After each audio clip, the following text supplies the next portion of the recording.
你哋做奴僕嘅，要戰戰兢兢，專心一意服從你哋世上嘅主人，如同服從基督一樣。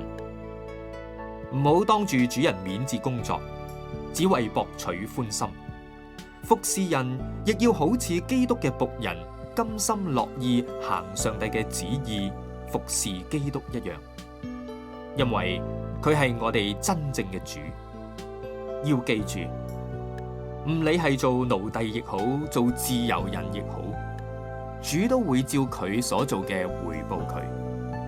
你哋做主人嘅，要用同樣嘅態度對待你哋嘅僕人，唔好威嚇佢哋。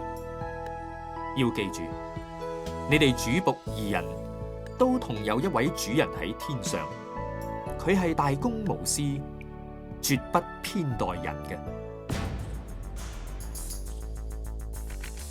最後我要講，你哋要靠住主同佢嘅力量做剛強嘅人，要穿戴上帝所賜嘅全副武裝，以致你哋能夠防禦魔鬼嘅陰謀。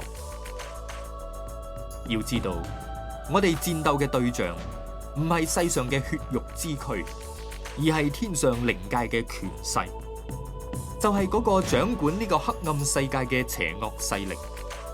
所以你哋要用上帝所賜嘅全副武裝裝備自己，好喺邪惡嘅日子裏面可以抵擋魔鬼，到爭戰完畢嘅時候依舊昂然挺立。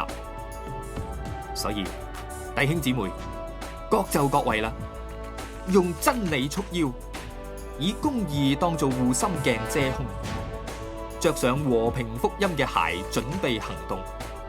此外，又要拎穩信心嘅盾牌，靠住佢，你哋就可以抵擋或者毀滅魔鬼嘅烈焰火箭。又要戴上救恩嘅頭盔，緊握聖靈嘅寶劍，就係上帝嘅道。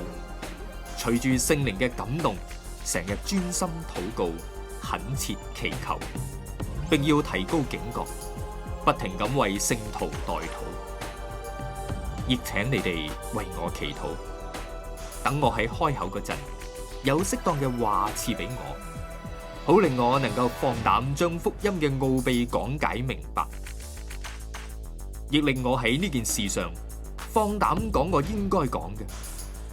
我就係為呢個福音成為一個披枷帶鎖嘅使者。